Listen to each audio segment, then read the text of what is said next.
What is going on, guys? It's Jerome back at it again with another episode of NBA Kicks, the show where we count down the 10 best sneakers in the NBA every single week of the season. This week's episode is all about All-Star Weekend, which is obviously the best time for sneakers out of the entire year. We got new colorways, new silhouettes, new signature silhouettes. So this list is action-packed. And it would have included the Don issue number 5s, which weirdly enough, Adidas unveiled, but didn't give Donovan Mitchell to rock during any of the festivities.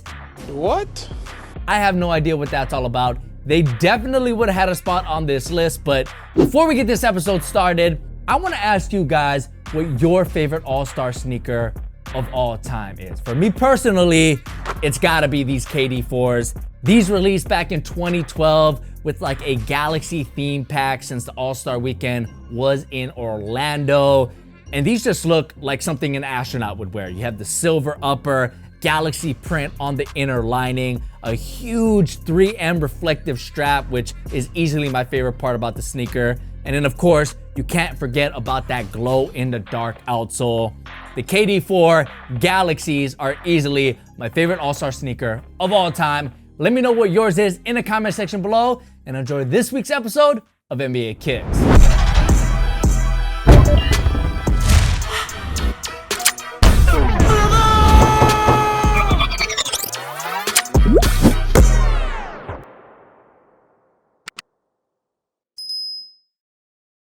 Starting the list off at number 10, we have Joel Embiid with the Embiid 1. Under Armour hooked Joel Embiid up with a signature sneaker back in 2020, and they haven't dropped a sequel to it since, which is a little bit odd, but at least they came through with a new colorway for All-Star Weekend.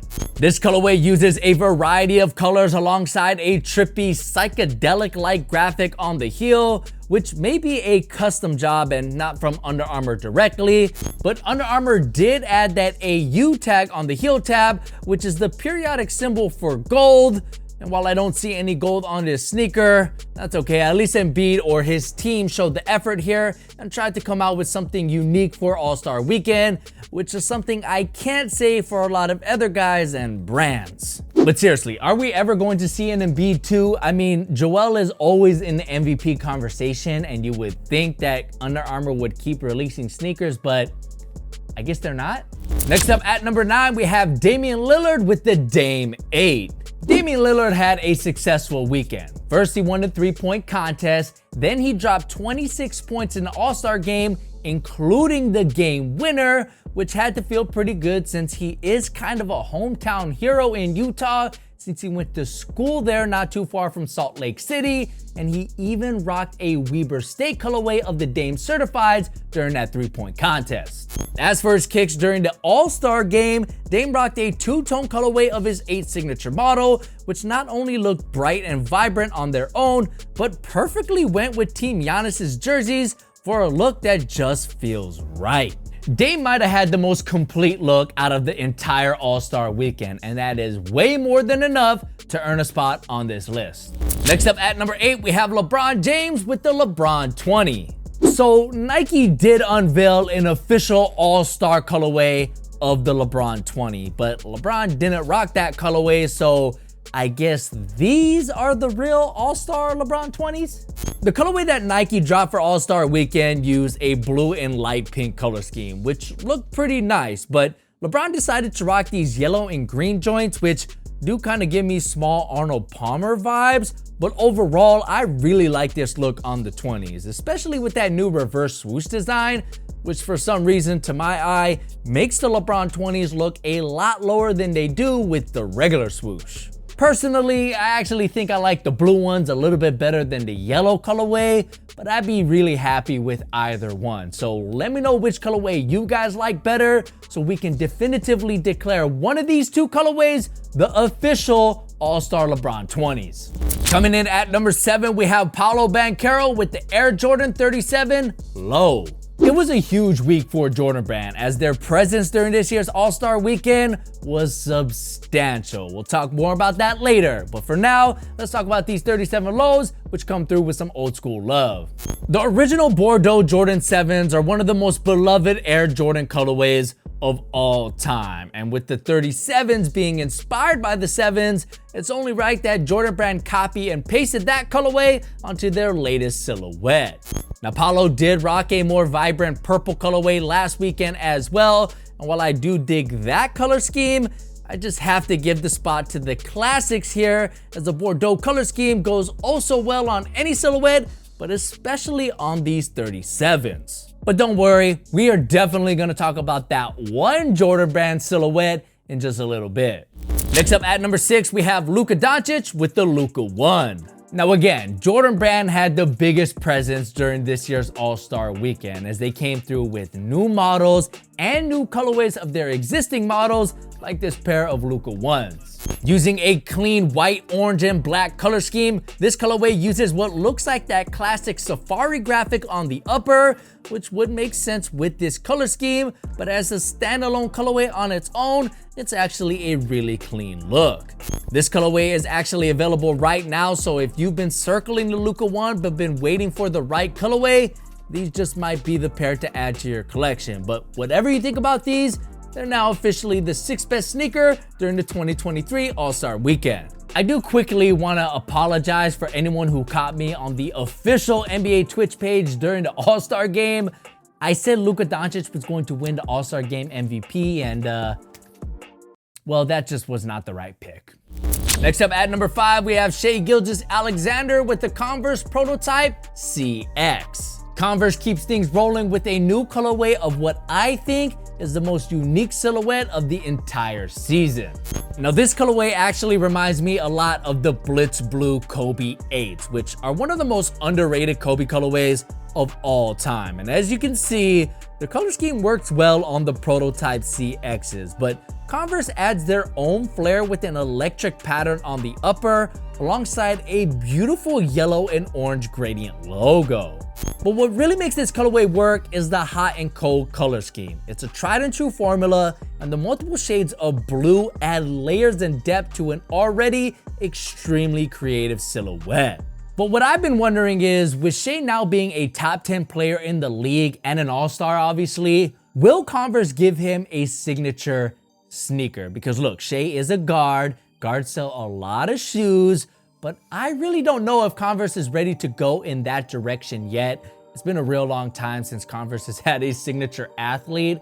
But look, if they were to give anyone a signature sneaker on their roster, Shea would be the guy. And I think the more signature shoes, the better. So I'm hoping it happens. What about you? Next up at number 4, we got Scoot Henderson with the Puma BO2. One of my favorite things about All-Star Weekend is seeing the next generation of potential All-Stars. Kind of like Scoot Henderson from the G League, who rocked the sequel to last year's Sneaker of the Year.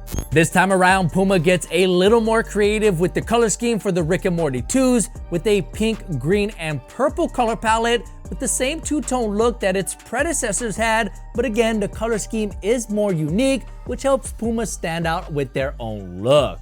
Now, personally, I think the MBO2s are a way better looking silhouette than the ones were, with a sleeker design and better contrast with that updated pattern on the upper.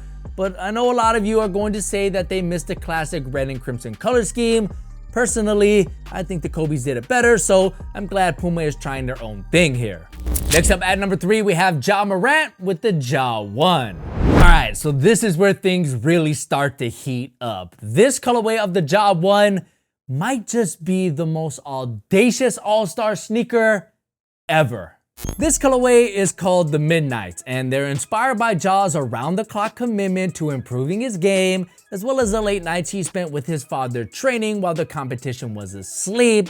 Now, visually, these do use a pretty basic black and slightly tinted blue translucent outsole, but the lace lock, hang tag, and swoosh, check this out guys, are encrusted with Swarovski crystals, which mark up the retail price for this colorway to $400. It's expensive. Just for perspective, a regular colorway of the Ja ones is supposed to retail for $110. So those crystals better be real, because $400 for a debut signature sneaker is something LeVar Ball would be proud of. But the difference here is the swoosh. Nike put out an incredible display for the Ja 1 during All-Star Weekend, which had a giant Mount 12 ski pop-up shop, which just looked absolutely insane, and is probably the greatest All-Star sneaker pop-up we have ever seen.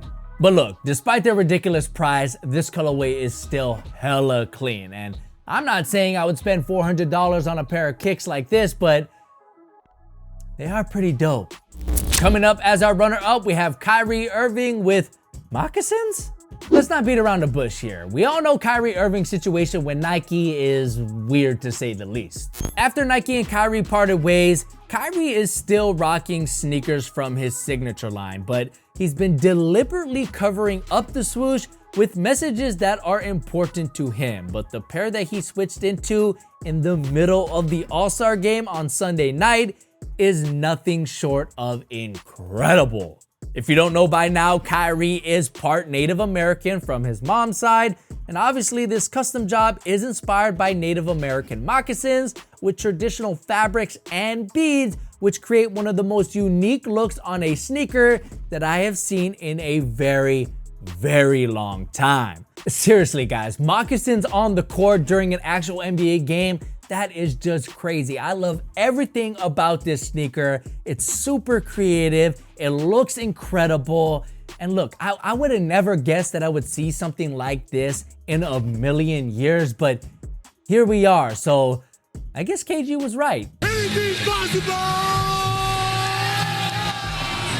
Finally, at number 1, we have Jayson Tatum with the debut of the Tatum 1. So you guys probably telegraphed this from a mile away, because the rule here on NBA Kicks is if you debut a signature sneaker, you are an automatic lock for the number 1 spot. But on top of that, JT had a record-breaking performance during the All-Star game in this sneaker, so really they were gonna be number 1 no matter what. The Tatum 1 uses a lightweight TPU frame as its defining visual feature, which removes excess weight and works together with an uncaged zoom airbag in the forefoot, which should provide a lot of energy return with an overall lightweight feel. Visually, I'll be honest, the Tatum 1 looks more like the Don issue number 3s with a similar visual feature in the midfoot, but regardless, Jordan Brand has already unveiled a slew of colorways, which Tatum rocked 2 of during All-Star Weekend. This pink lemonade colorway is inspired by Tatum's favorite drink, pink lemonade, but the colorway that Tatum rocked while he dropped 55 points, the most points ever scored in an All-Star game, is inspired by his favorite place to take his son, the zoo. Personally, I'm looking more forward towards the performance of the Tatum 1s more than its visuals, but however you feel about these, you have to admit that rocking your very first sneaker while breaking the NBA All-Star scoring record is pretty much a 2K My Player career moment brought to life. So I had no choice but to crown these as the definitive best sneaker worn during the 2023 NBA All-Star Weekend. Hopefully you guys enjoyed this week's episode of NBA Kicks, which if you did, smash that like, it helps us out a lot. And don't forget to subscribe to the channel for more sneaker related content just like this. My name's Jaren, it's great having you. Don't forget to let me know what your favorite All-Star sneaker is down below. I'll catch you guys in next week's episode. Peace.